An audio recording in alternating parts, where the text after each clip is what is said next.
On Father's Day, my daughter sent me a gift box that was supposed to be a surprise, but my wife looked at it and whispered, "Don't open it." I asked, "Why can't you see?" I looked closer in frozen shock. 10 minutes later, the police arrived. You won't believe what was in the box. Before we continue, please subscribe to the channel and let us know where you're listening in the comments. Dad, do you even understand that I need the money now, not after you die? The coffee cup shattered on the hard wooden floor. Brown liquid spilled onto the Persian rug. Samantha's face flushed, and her manicured fingers still trembled from dropping the cup. I gripped the inheritance documents tighter. 30 years of careful planning, reduced to weapons in my daughter's desperate hands, the papers crinkled under my white knuckles. "Samantha, I'm not an ATM. You'll get your inheritance when the time comes." Peter lounged deeper into our leather sofa, his smirk widening. "Come on, Will. She's your only daughter. What's a few thousand to help us out?" A few thousand? The man had no shame. Last month, it was gambling debts. Before that, Samantha's shopping sprees. The requests never stopped, only grew bolder. "Help you out." I stood slowly, my 66-year-old joints protesting. "I've helped you out for 3 years running. My retirement fund isn't your personal bank."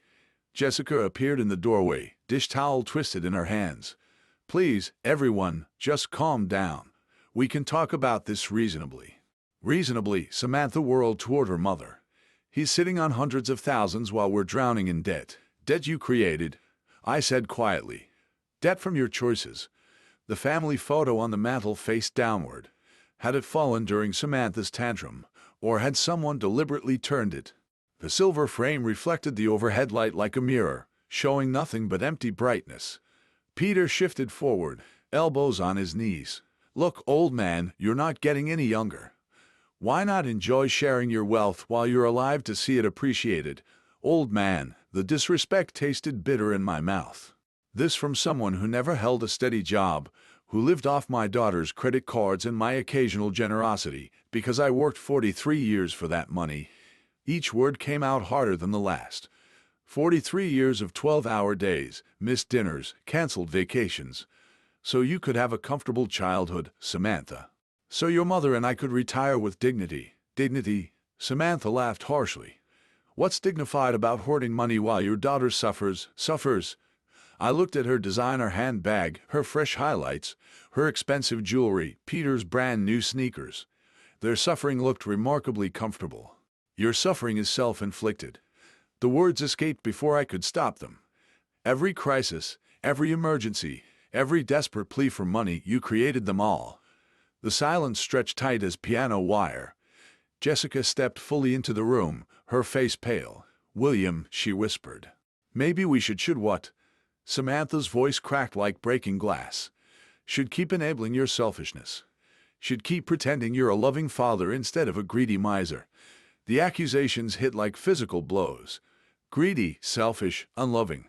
43 years of sacrifice, and this was my reward.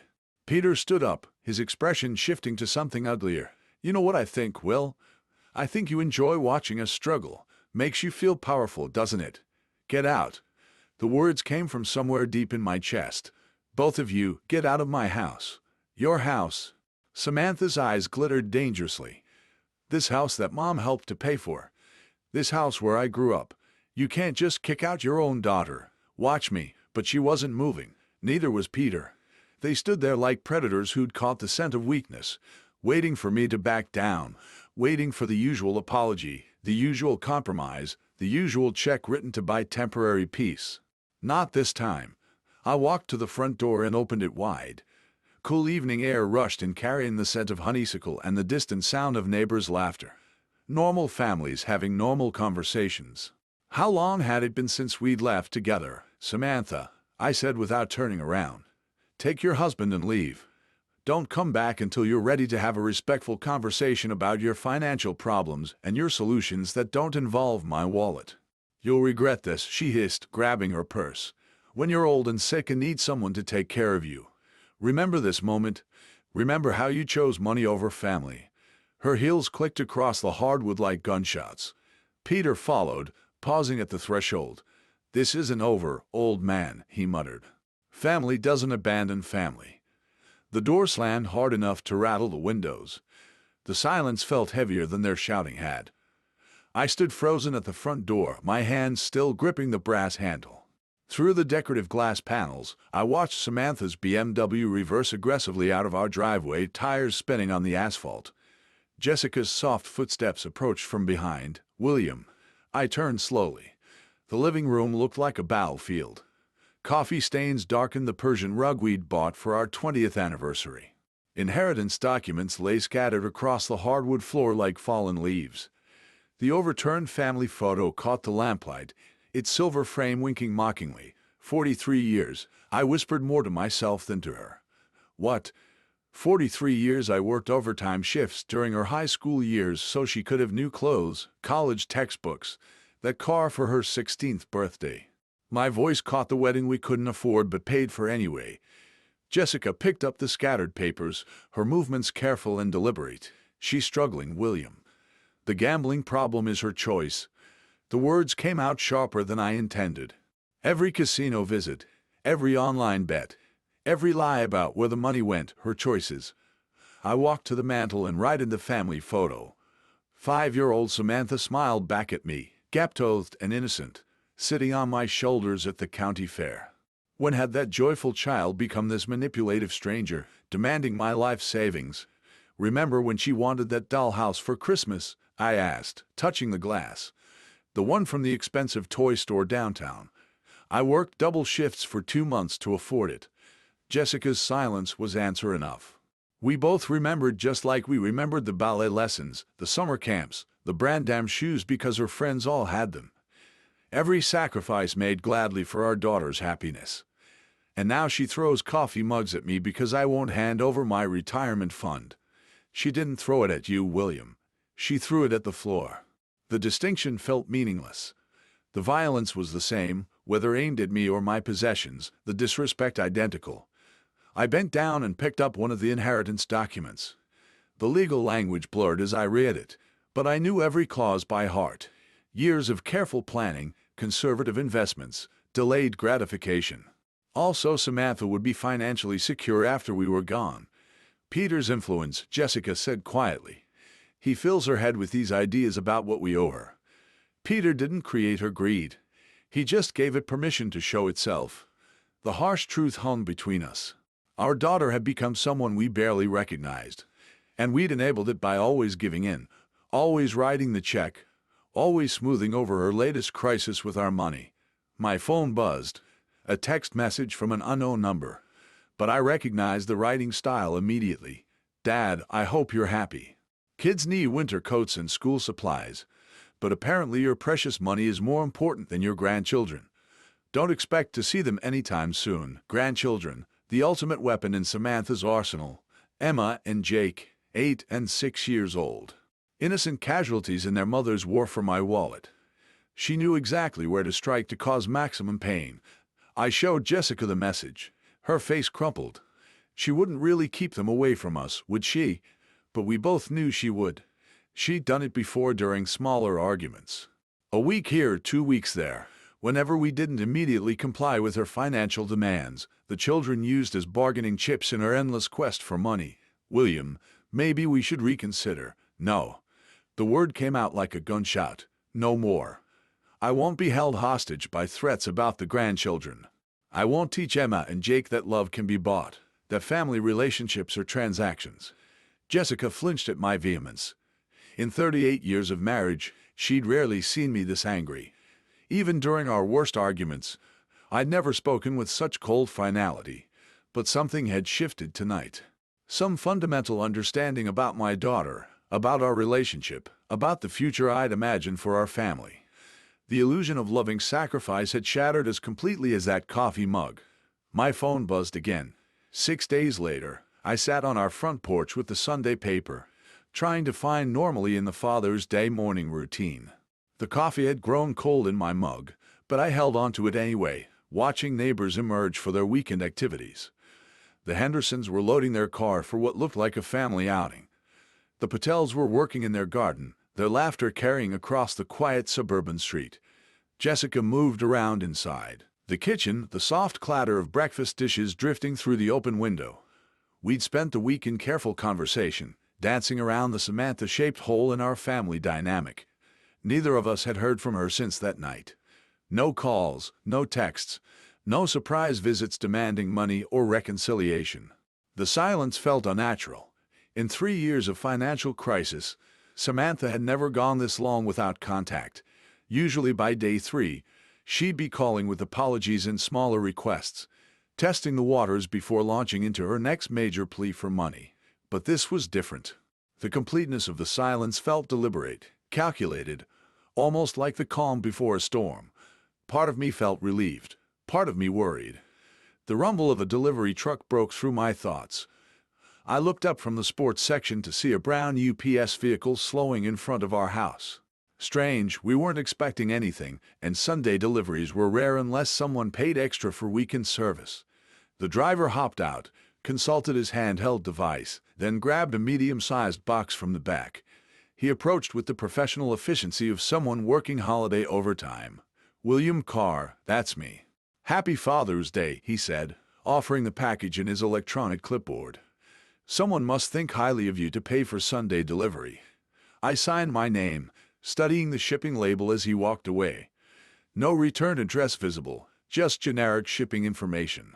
The box felt surprisingly light for its size, roughly the dimensions of a shoebox, but weighing maybe 2 pounds at most.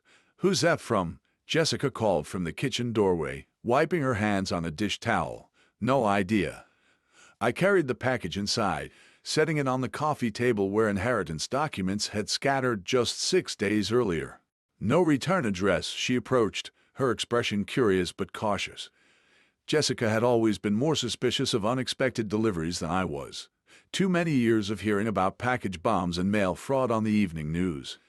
"Maybe it's from the grandchildren," she suggested, but her tone lacked conviction. "Emma did ask about Father's Day when we saw them last month, before Samantha had weaponized them against us, before the threats and ultimatums." I pushed those thoughts away. "Could be," I agreed, though something felt off. The timing seemed too convenient, too calculated, and Emma wouldn't have paid for special Sunday delivery. Jessica leaned closer, examining the box with the methodical attention she brought to everything from grocery shopping to crossword puzzles. Her fingers traced the edges of the shipping label. "William," she said slowly, "don't open it." "Why?" She pointed to something I'd missed entirely in my casual handling. "Can't you see the holes? They're for breathing, which means something alive is inside." My stomach dropped. Now that she'd pointed them out, I could see tiny punctures in the cardboard, barely visible unless you knew to look. Small, precise holes that someone had clearly made on purpose. "Breathing holes," I repeated, my voice flat. "Something's alive in there," Jessica confirmed, backing away from the coffee table. "The question is what?" We stood there in our living room, staring at the innocent-looking package as if it might suddenly sprout legs and run away. The morning sunlight streaming through our windows seemed less warm now, the suburban quiet more ominous. "Who would send us something alive?" Jessica whispered. But even as she asked the question, I felt a cold certainty settling in my chest. The timing, the anonymous sender, the Sunday delivery that ensured we'd be home and unsuspecting. This wasn't a gift. This was something else entirely. From inside the box came the faintest sound, a soft rustling that made us both freeze. The sound stopped as quickly as it had started, leaving us in tense silence. Jessica grabbed my arm, her fingernails digging into my skin through the cotton of my polo shirt. "Did you hear that?" she breathed. I nodded, unable to trust my voice. Whatever was in that box was very much alive, and it was waking up. A soft hissing sound emerged from the cardboard, barely audible, but unmistakably real. We both froze, staring at the package as if it might explode at any moment. The sound stopped. Silence stretched between us like a held breath. Then it came again, longer this time. A distinct hiss that sent ice through my veins. Jessica's grip on my arm tightened until her nails bit through the fabric of my shirt. "William," she whispered, her voice barely a breath. "Call someone now." My hands shook as I pulled out my phone, muscle memory taking over while my mind struggled to process what we were facing. The numbers felt foreign under my trembling fingers. "What's your emergency?" 911. "We have a suspicious package here with something alive inside." The words tumbled out faster than I intended. It was delivered this morning with no return address, and it's making sounds. Sir, can you describe the sounds you're hearing? I glanced at Jessica, who nodded encouragingly. The hissing had stopped again, but we both knew it would return. Hissing, I said, like. I couldn't finish the sentence. Like a snake. The thought felt too dangerous to voice aloud. Are there any visible threats or damage to the package? No visible damage, huh? But there are small holes punched in the cardboard. Breathing holes. My voice cracked on the last words. Sir, I am dispatching officers to your location immediately. Please maintain a safe distance from the package and do not attempt to open it. Can you move to another room? We're about 6 feet away in our living room. Should we leave the house? Stay inside, but keep your distance. Officers should arrive within 10 minutes. Do not touch or move the package under any circumstances. The line went quiet except for the dispatcher's typing. 10 minutes felt like an eternity when something dangerous was sitting on our coffee table, growing more active with each passing moment. Who could have done this, William? Jessica asked once I'd hung up.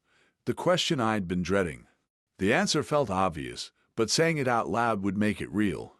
Would acknowledge that our daughter had crossed a line I'd never imagined possible. I'm afraid to guess, I admitted. But my mind was already there, connecting dots I didn't want to see.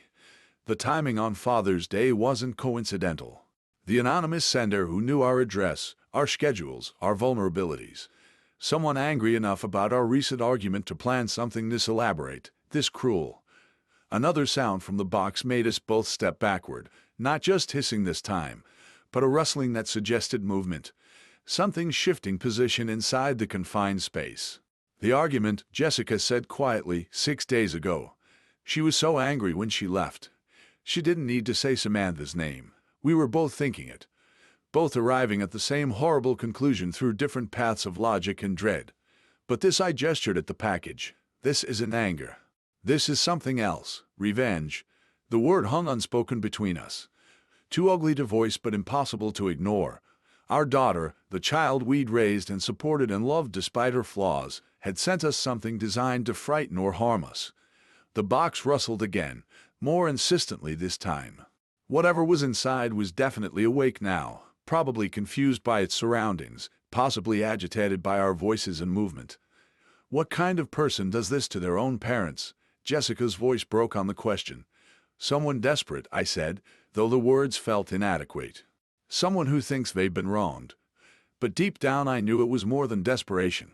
This required planning, calculation, a level of malice that spoke to something broken in the relationship between parent and child. Samantha hadn't just lashed out in anger. She'd crafted a deliberate act of psychological warfare. The sound of car doors slamming outside made us both jump. Through the front window, I could see a police cruiser in our driveway. 2 officers walking toward our door with the purposeful stride of people trained to handle dangerous situations. Relief flooded through me so quickly it made my knees weak. Professional help had arrived. Soon, whatever nightmare lurked in that innocent-looking package would be someone else's responsibility to handle safely. The doorbell rang, sharp and authoritative, in the tense quiet of our home. I opened the door before Officer Todd Reeves could knock a second time. His presence filled the door frame, tall, solidly built with the practiced alertness of someone who'd handled domestic emergencies. The nameplate on his uniform read T. Reeves. Mr. Carr, I'm Officer Reeves. We received your call about a suspicious package. Yes, thank you for coming so quickly. I stepped aside to let him enter. It's in the living room. He wiped his boots on our welcome mat before crossing the threshold. Jessica appeared in the hallway, still wearing her apron, hands twisted nervously. Officer, we're just so grateful you're here. We didn't know what else to do. You did exactly the right thing, ma'am. His voice carried calm authority. Can you show me the package? We led him to the living room where the box sat on our coffee table, looking smaller now that professional help had arrived. Officer Reeves approached carefully, pulling latex gloves from his utility belt. When did this arrive? About 35 minutes ago, I said. Sunday delivery. Someone paid extra for weekend service. He examined the shipping label without touching the box. No return address visible. And you heard sounds coming from inside. Hissing, Jessica said quietly, like she couldn't finish. Like a snake, Officer Reeves completed matter-of-factly. I've handled similar situations before. Usually non-venomous, but we take every precaution. He reached for his radio. I'm calling animal control. They have proper equipment for safe removal. Dispatch, this is Unit 47 requesting animal control services at 1247 Maple Street. Suspected snake delivery in residential package. The radio crackled back with confirmation.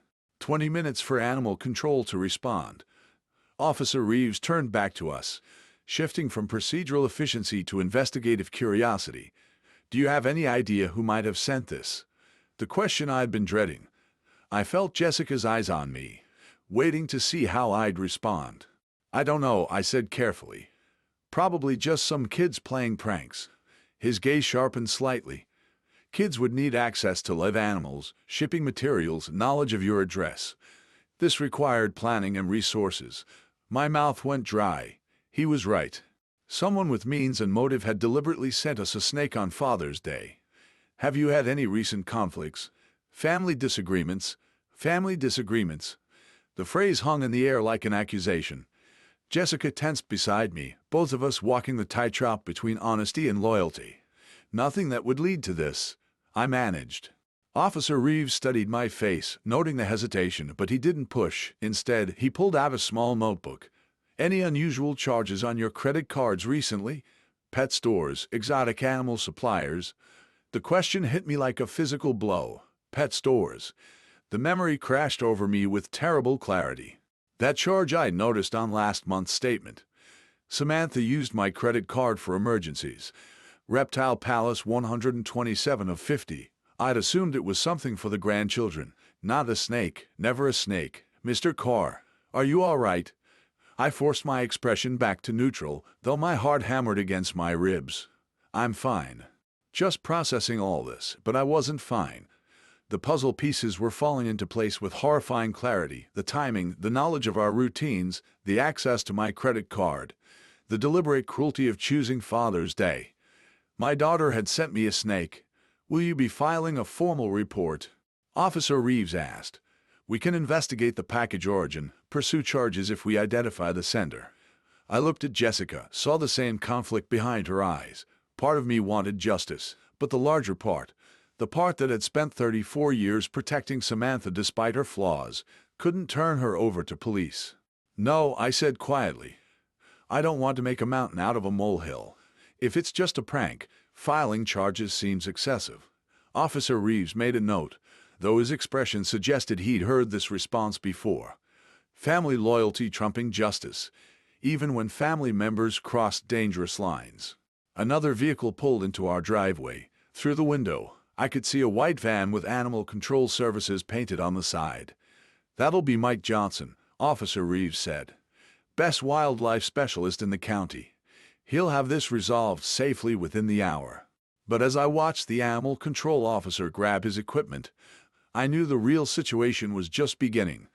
Mike Johnson from Animal Control worked with the methodical efficiency of someone who'd handled stranger situations than ours. Within 20 minutes, he'd safely extracted a 3-foot corn snake from the shipping box, confirmed it was non-venomous, and loaded it into a secure carrier for transport to a local reptile rescue. Beautiful specimen, he said, securing the carrier in his van. Someone paid good money for this one. Corn snakes make excellent pets when properly cared for. Shame someone used it for whatever this was. Officer Reeves shook hands with both of us before departing. Call if you remember anything else about possible senders, Mr. Carr. Even pranks like this can escalate if left unchecked. I nodded, maintaining the facade of cooperation while my mind churned with darker possibilities. Both vehicles disappeared down our quiet suburban street, leaving Jessica and me alone with the morning's aftermath. The living room felt different now, violated somehow, despite the professional cleanup. The coffee table bore faint water stains where Mike had disinfected the surface. The scattered inheritance documents had been restacked neatly, but their symbolic power had shifted. They were no longer tools of family planning, but evidence of the betrayal that had triggered this morning's events. Jessica busied herself in the kitchen, running water in the sink with unnecessary vigor. Stress cleaning, her standard response to family crisis. I stood at the front window watching the Hendersons return from their Father's Day outing, their car loaded with picnic gear and children's laughter. Normal families, normal Sunday mornings, normal fathers who didn't receive venomous surprises from their daughters. The credit card charge burned in my memory like a brand. Reptile Palace 12,753 weeks ago, right after our argument about the inheritance. Perfect timing for playing revenge. My phone felt heavy in my hands as I scrolled to Samantha's contact information. Her smiling photo looked back at me. A picture from Emma's birthday party last year, before the financial demands had escalated, before the threats about grandchildren access, before this morning's snake delivery. "Are you really going to call her?" Jessica asked quietly from the kitchen doorway. "I need to know for certain. And if she admits it," the question hung between us like a challenge. What would I do if my suspicions were confirmed? What action could a father take against a daughter who'd crossed such a fundamental line? I didn't have an answer yet, but I knew the conversation was necessary. The phone rang twice before she picked up. "Dad." Samantha's voice carried artificial brightness. The tone she used when she wanted something or was hiding something. "How's your Father's Day going?" My grip tightened on the phone. How's my Father's Day going? If she was innocent, the question was natural. If she was guilty, it was cruel mockery. Interesting morning, actually. I kept my voice neutral, conversational. "Samantha, you wouldn't happen to know anything about a strange Father's Day gift?" "No, Dad. What happened?" A response came quickly, almost too quickly. But it was what happened next that confirmed my worst suspicions. In the background, unmistakably, I heard Peter's quiet laughter. Not the surprised chuckle of someone hearing unexpected news, but the satisfied snicker of someone who thought they'd gotten away with something clever. The sound hit me like a physical blow. All doubt vanished in that moment of careless amusement. My daughter had sent me a snake, and her husband found it entertaining. "Just some confusion with the delivery," I said, fighting to keep my voice steady. "Nothing important. I should let you go." "Are you sure everything's okay? You sound strange." Strange? I was discovering that my only daughter had tried to terrorize me with a live reptile, and she thought I sounded strange. "Everything's fine, Samantha. Enjoy your Sunday." I ended the call before she could respond, before my carefully maintained composure could crack completely. The phone trembled in my hands as the full weight of betrayal settled over me. Jessica appeared at my side, reading my face with the intuition of 38 years of marriage. "You heard something," Peter laughed. The words came out flat, emotionless in the background. When she asked what happened, he laughed like it was the funniest joke he'd ever heard. Her hand found my arm, a steadying presence in the shifting landscape of our family dynamics. "What are you going to do?" I looked down at the phone, then toward my home office, where the computer held access to bank accounts, credit cards, and all the financial tools that had kept Samantha afloat for 3 years running. "I'm going to teach my daughter about consequences." 7 o'clock found me sitting in my home office, door closed, computer humming quietly in the evening stillness. I'd spent the afternoon in careful thought, walking through our neighborhood, reviewing 30 years of financial decisions that had brought us to this moment. The anger had settled into something colder, more purposeful. My desk held the accumulated evidence of a father's generosity. Bank statements showing monthly transfers to cover Samantha's rent. Credit card bills I'd paid without question. Insurance premiums, car payments, emergency loans that were never repaid. 3 decades of enabling disguised as love. The leather portfolio beside my keyboard contained documents I'd reviewed dozens of times. Copies of checks written for her wedding, receipts from the car I'd sold to pay her gambling debts, bank transfers labeled emergency assistance that had become monthly obligations. Each piece of paper told the same story of a daughter who had learned to see her father as an endless source of money rather than guidance. The computer screen glowed as I navigated to our online banking portal. My fingers moved steadily across the keyboard, typing the familiar passwords I'd never shared with Samantha, though she'd managed to access plenty without them. First, the credit card account, the same one that showed the Reptile Palace charge from 3 weeks ago. Samantha appeared as an authorized user, a status I'd granted her during college for emergencies. 20-year-old emergencies that had multiplied into a permanent lifestyle. I clicked on Manage Users. The system prompted me with security questions. My mother's maiden name, the street where I grew up, simple answers that unlocked access to tools I should have used years ago. Remove authorized user. The screen asked in neutral blue text. My cursor hovered over confirm for perhaps 10 seconds, not from hesitation, but from the profound shift I felt occurring within myself. 30 years I've funded your irresponsibility. Enough, I clicked. User access revoked. Changes will take effect within 1 business hour. Next came the PIN changes. Samantha had somehow learned the numbers, probably watching over my shoulder during one of our many financial rescue missions. I selected new digits the year Jessica and I were married. Numbers that meant something to our relationship, but nothing to our daughter's schemes. The automated payments required more attention. Monthly transfers to her checking account. The recurring payment for her car insurance. A subscription service for her gym membership that she'd convinced me was essential for her mental health. Each cancellation required confirmation.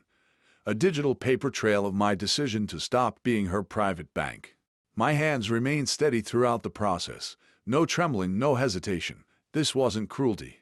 It was overdue accountability. I remember the conversation last month when she'd called, sobbing about the gambling debts, how she'd promised this was the last time, the final crisis I'd need to solve. I'd believed her, transferred another $5,000, and told Jessica we were helping our daughter learn responsibility. Instead, I'd been teaching her that consequences were optional. The final screen showed a summary of changes. Credit access removed, automatic payments canceled, PIN codes updated, the work of 30 years of enabling undone in 30 minutes of methodical clicking, save changes. Outside my office window, the suburban evening continued its peaceful rhythm. The Hendersons were grilling dinner in their backyard. Mrs. Patterson walked her small dog past our mailbox. Normal families living normal lives, probably not dealing with adult children who sent live snakes as Father's Day gifts. I clicked save. The confirmation appeared instantly. Account changes processed. Updated information will be available immediately. Leaning back in my leather desk chair, I felt something I hadn't experienced in years when it came to Samantha. Control, not the desperate, reactive scrambling to fix her latest crisis, but the calm authority of a parent who'd finally remembered that love sometimes requires saying no. Tomorrow morning, she would discover that her financial safety net had been removed. Her credit card would be declined. Her automatic payments would bounce. Her assumed access to my resources would simply end. For the first time in decades, the consequences of her choices would be entirely her own responsibility. The phone on my desk remained silent, but I knew that wouldn't last long. Morning arrived with unusual peace. I sat at our kitchen table with coffee and the newspaper, watching sunlight filter through Jessica's herb garden on the windowsill. For the first time in years, I felt no anxiety about potential financial emergencies, no dread of manipulative phone calls. Jessica moved quietly around the kitchen, refilling my coffee cup with the comfortable efficiency of 38 years of shared mornings. She'd asked no questions about my evening in the office, but her slight smile suggested she understood perfectly what I'd accomplished. The phone rang at 8:15. Samantha's name appeared on the caller ID, exactly as expected. I let it ring twice more before answering, using those extra seconds to center myself. "Good morning, Samantha." "Dad, what have you done? My card isn't working." Her voice hit me like a physical assault, shrill with panic. I tried to buy groceries and it was declined. The automatic payment for my car insurance bounced. "What is happening?" I took a sip of coffee before responding. "Samantha, I know you sent me that Father's Day gift." The silence stretched for several heartbeats. When she spoke again, her voice had shifted from panic to defensive fury. "You've lost your mind. How could you set me up like this?" "Set her up. Not what are you talking about? Or what Father's Day gift?" The woman who had sent me a snake was now accusing me of setting traps. Her reaction told me everything I needed to know. "I didn't do anything," I said calmly. "I simply stopped paying for your irresponsibility. This is insane. You can't just cut me off without warning. I have bills, obligations, responsibilities. I let the word hang between us, like the responsibility to treat your parents with basic respect, like the responsibility to handle your own finances instead of depending on mine. Jessica had stopped her morning routine to watch my face, reading my expressions for signs of stress. But I felt remarkably calm, almost detached from Samantha's hysteria. "Dad, please, you don't understand. Peter and I are struggling right now. The apartment rent is due and my car payment, your car payment that I've been making for 2 years. Your apartment rent that comes out of my account every month. Perhaps it's time you understood what actual financial responsibility looks like. Fine, you want to play games." Her voice rose to a pitch that would have concerned me yesterday. "Don't expect to see your grandchildren anytime soon. Emma and Jake won't even remember you by the time." "Samantha." I cut her off with quiet firmness. Those threats stopped working yesterday morning. The phone went silent except for her rapid breathing. I could almost hear her recalibrating, searching for the manipulation tactic that had always worked before. "I can't believe you're doing this to me," she whispered, switching to the victim voice that had opened my wallet countless times. "I'm your daughter. I'm struggling. And instead of helping me, you're punishing me for something I didn't even do. Something she didn't even do." Still no direct denial, no confusion about what gift I'd referenced, just the blanket deflection of someone who knew exactly what she'd done and was angry about facing consequences. "Your struggle is not my responsibility," I said. "Your choices created your situation. Your choices sent that package. Your choices will determine what happens next. You're being ridiculous. One little prank and you completely lose your mind. One little prank." There it was. Not quite a confession, but close enough to confirm what her panicked overreaction had already revealed. She'd sent me a live snake as a little prank, and now expected me to continue funding her lifestyle. A prank involving a dangerous animal isn't little, Samantha. And a father cutting off financial support after 30 years of enabling isn't losing his mind. It's finally finding it. Her voice turned arctic. "This isn't over, old man. You think you can control me by controlling money? We'll see about that." The line went dead. I set the phone down gently and looked at Jessica, who had watched the entire conversation with growing admiration. The morning sunlight still streamed through her herbs. The coffee still tasted perfect. "She's coming here," Jessica said quietly. I nodded, "Probably with Peter. They'll want to continue this conversation in person. Are you ready for that?" I thought about the question seriously. Was I ready for my daughter to arrive at our home with her unemployed husband, demanding access to money she'd never earned, threatening grandchildren she'd already weaponized? "Yes," I said. "I think I am." The sound of a car engine roaring into our driveway shattered the morning calm. Tires squealed against asphalt as the vehicle stopped abruptly, followed by the sharp slam of 2 car doors. Jessica and I exchanged a glance. We both knew who had arrived. Heavy footsteps marched across our front walkway with determined rhythm.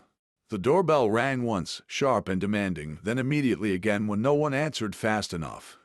I stood slowly, feeling remarkably calm despite the approaching storm. "Stay here," I told Jessica quietly. "No." Her voice carried unexpected strength. "We're in this together." The doorbell gave way to aggressive knocking. I walked to the front entrance and opened it to find Samantha and Peter standing on our porch like a 2-person army ready for battle. Samantha's face was flushed red with anger, her hair disheveled as if she dressed hastily and driven here in fury. Peter loomed behind her, his expression dark with malice I'd never seen directed at me before. "Dad." Samantha's voice vibrated with barely controlled rage. "We need to talk. We already talked this morning." I remained in the doorway, not inviting them inside. "I thought I was quite clear." "Clear?" She laughed harshly. "You were insane. You can't just cut me off because of some ridiculous misunderstanding about a Father's Day package." Even now, standing on my doorstep demanding money, she couldn't bring herself to admit what she'd done. "There's no misunderstanding, Samantha. You sent me a snake." I responded appropriately. Peter stepped forward, his bulk filling more of the doorway. "Look, old man, maybe you didn't think this through properly. Samantha has expenses, responsibilities. Kids need things. Kids whose mother threatens to keep them away from their grandparents when she doesn't get money," I replied evenly. Samantha's face contorted with desperate fury. "Fine. You want to play hardball. You'll never see your grandchildren again. Emma and Jake will grow up knowing their grandfather chose money over family. The words that had once been my greatest fear now felt powerless against the clarity I'd gained. I looked at my daughter and saw not the child I'd raised, but the manipulative stranger she'd become. "Samantha," I said quietly, "that's not a threat, that's a blessing." The shock on her face was complete. This was not the response she'd expected. Not the devastating blow that had always brought me to my knees before. Peter's mouth fell open. "You." "What?" Samantha stammered. "If you're the kind of person who uses children as weapons against their grandparents, then perhaps it's better that they're not exposed to that kind of manipulation while they're young." Peter's expression shifted to something darker. He stepped forward close enough that I could smell the anger radiating from him. "We know where you live, old man," he said, his voice low and menacing. "We know your routines, your schedule. You might want to reconsider your position." I felt Jessica tense behind me, but I remained perfectly still. "Are you threatening me, Peter?" "I'm just saying that family relationships work both ways. You want to cut us off? Fine, but don't expect us to just disappear quietly." "Actually," I said, "that's exactly what I expect. And if you choose not to disappear quietly, that becomes a matter for the police rather than family negotiation." Samantha grabbed Peter's arm, perhaps sensing he was pushing into territory that could have legal consequences, but her touch didn't calm him. It seemed to fuel his aggression. "You think you're so smart," Peter continued. "You think cutting off our money makes you powerful. There are other ways to get what we need." "I'm sure there are," I agreed. "Like getting jobs, for instance, novel concept. But people have been supporting themselves through employment for centuries." "This isn't over," Samantha hissed, her desperation transforming into pure venom. "You'll regret treating us like this. Family doesn't abandon family, and there will be consequences." "There already are consequences," I said. "You're living them right now." They stared at me for a long moment, perhaps finally understanding that no amount of threats, guilt, or manipulation was going to restore their access to my resources. The man who had spent 30 years being their personal bank had simply closed. Without another word, Samantha spun on her heel and stalked back to their car. Peter followed, but not before giving me one last menacing look. I watched them drive away, their car engine revving unnecessarily loud. Only when their tail lights disappeared did I close the front door and turn to Jessica. Her face was pale, but her eyes held something I hadn't seen in years: pride. "We're going to need legal advice," I said. Evening brought the quiet normally that had become precious in our house.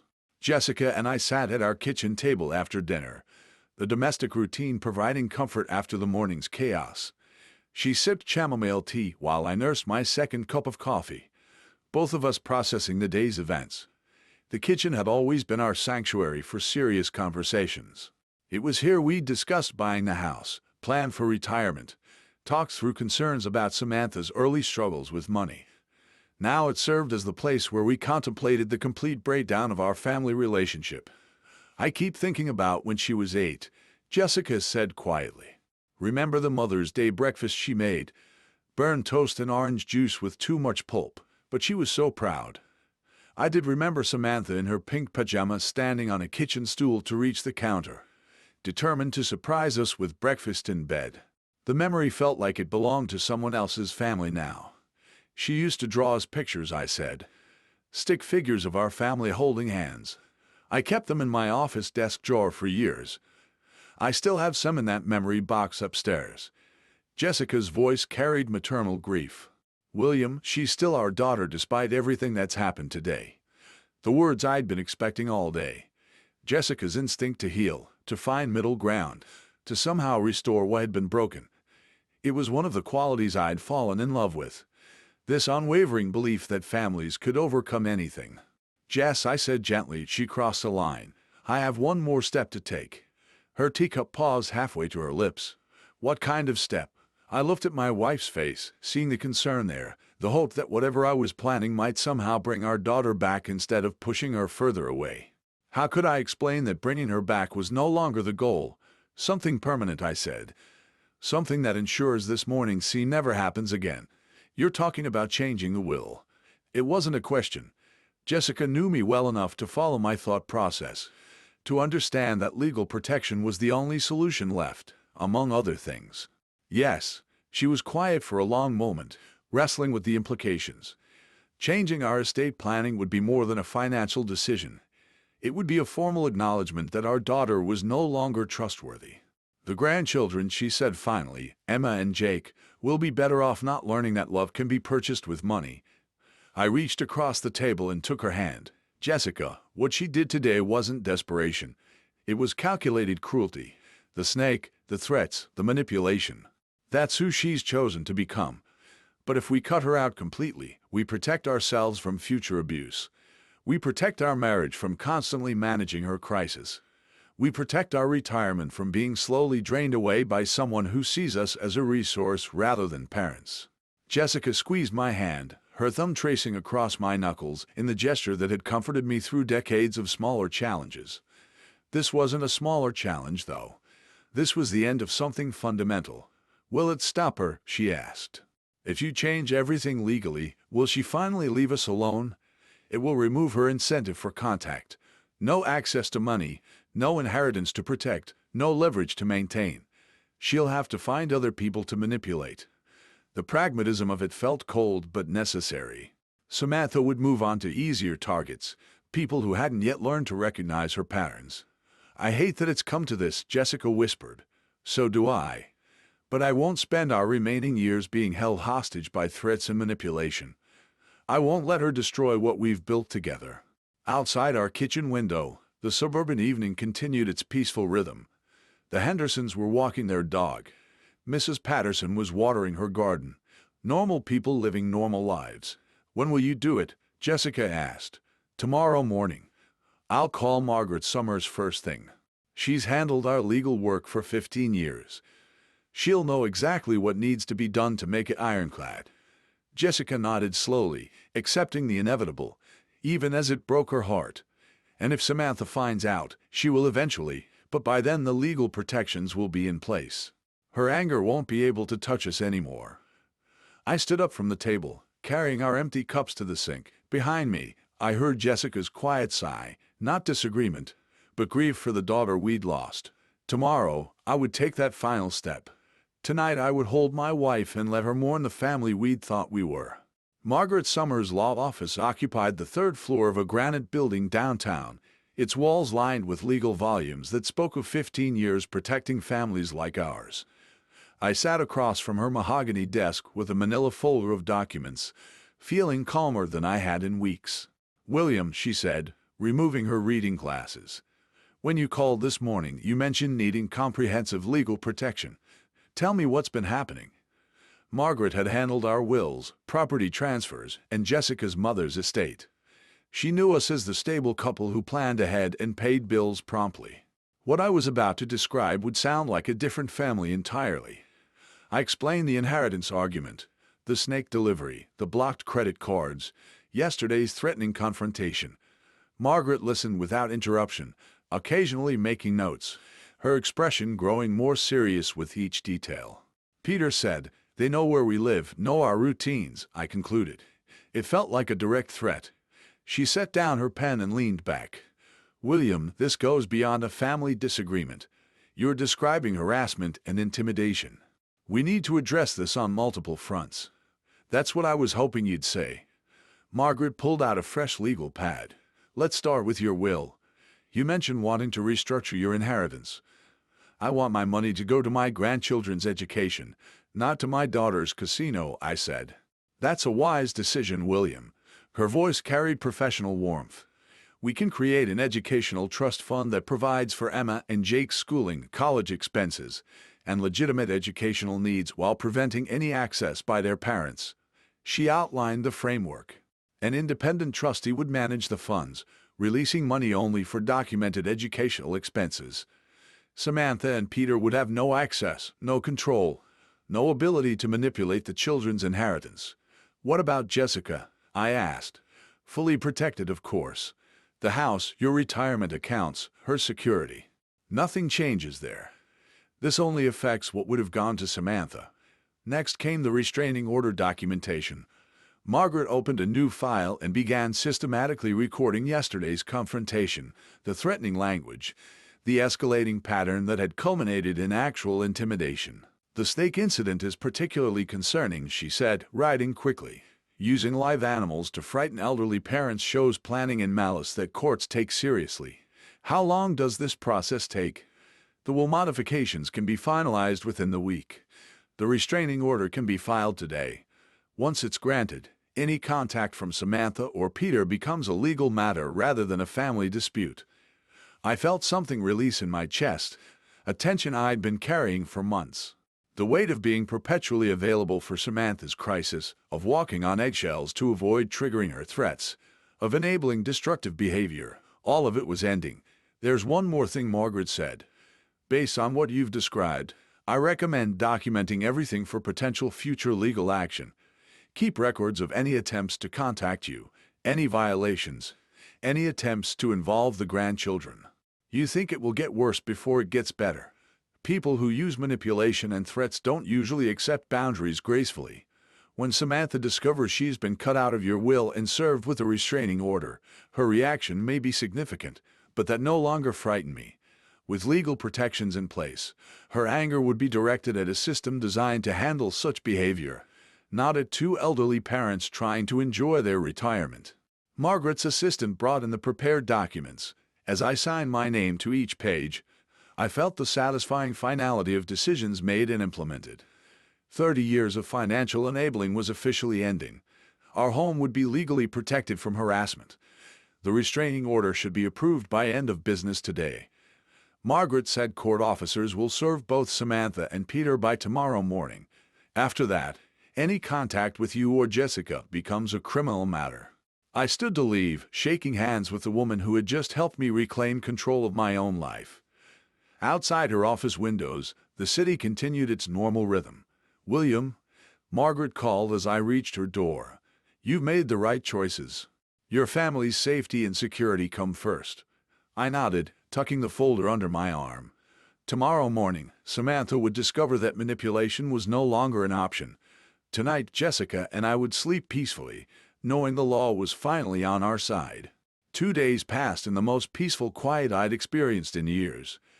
Jessica and I fell back into the comfortable routines that had been constantly interrupted by Samantha's crisis. Morning coffee without dreading phone calls, afternoon walks without checking for missed messages, evening dinners without discussing the latest financial emergency. On Thursday afternoon, Margaret called to confirm what I'd been anticipating. "William, the documents were delivered at 2:15 today. Both Samantha and Peter have been served with a restraining order, and they've received copies of the will modifications. It's done." I thanked her and hung up, then sat quietly in my chair for several minutes. Outside our window, Mrs. Patterson was planting spring flowers in her garden. The Hendersons' children were riding bicycles on the sidewalk. Normal suburban life, continuing its peaceful rhythm. The papers were delivered, Jessica asked from the kitchen doorway. "This afternoon," I confirmed. "It's finished." She came and sat beside me, taking my hand in hers. We didn't need to discuss what Samantha's reaction might be, or whether she would try to find ways around the legal barriers Margaret had erected. The law was clear. The protections were comprehensive. And for the first time in 30 years, we were truly free from her manipulation. I thought about the daughter I'd raised, the little girl who'd drawn stick figure families and made breakfast in bed on special occasions. That child had grown into someone who sent live snakes to her father and threatened to weaponize his grandchildren against him. The transformation had been gradual enough that I'd spent decades making excuses for increasingly unacceptable behavior. But the woman who'd stood on my doorstep demanding money and making threats wasn't someone I needed to enable any longer. The legal documents had created the boundaries that love alone could never establish. They got what they wanted. I'm no longer in their lives. The irony wasn't lost on me. Samantha had spent years threatening to cut off my access to Emma and Jake whenever I didn't comply with her financial demands. Now, through her own escalating behavior, she'd ensured that separation permanently, while simultaneously losing any claim to the inheritance she'd been so desperate to control. Emma and Jake would be provided for through their educational trust fund, managed by professionals who couldn't be manipulated or threatened. Their college expenses, tutoring, books, legitimate educational needs, all secured without giving their parents access to resources they'd proven incapable of managing responsibly. Jessica squeezed my hand. Do you think she understands what she's lost? She will, I said. The restraining order means any attempt to contact us becomes a criminal matter. The will changes mean there's no inheritance to fight for, no financial incentive to maintain even hostile contact. She'll have to find other people to manipulate. And if she violates the restraining order, then it becomes the police department's problem, not ours. For 30 years, I've been Samantha's safety net, catching her every fall while she learned nothing from the experience. I'd sold my classic car to pay her gambling debts. I'd covered her rent when she claimed unexpected emergencies. I'd written check after check, always believing that this time would be different. This crisis would be the last one. The snake had been her final communication with me. Everything she wanted to say about our relationship had been contained in that box, dangerous, venomous, designed to frighten and intimidate. But instead of driving me back into compliance, it had driven me to Margaret's office and the legal protections I should have sought years earlier. As the sun set through our kitchen window, Jessica and I prepared dinner together with the easy cooperation of a couple who no longer carried the weight of constant family drama. No phone calls interrupted our conversation. No emergency texts demanded immediate financial rescue, while no threats hung over our heads about access to grandchildren. The quiet felt profound, like the silence after a long, exhausting storm has finally passed. Tomorrow we would wake up in a house legally protected from harassment. Our retirement savings would remain intact, earning interest for our own security rather than being slowly drained by someone else's poor choices. Our marriage would continue without the constant stress of managing an adult child's manufactured crisis. I had reclaimed my role as a father who loved his daughter enough to refuse to enable her destruction of herself and others. Legal boundaries had replaced emotional manipulation. Professional consequences had replaced family guilt. The law had given me back my life. Tonight, for the first time in decades, I would sleep without wondering what tomorrow's crisis would cost me. If you like this story, please like this video, subscribe to the channel, and share your impressions of this story in the comments. To listen to the next story, click on the box on the left. Thank you for watching.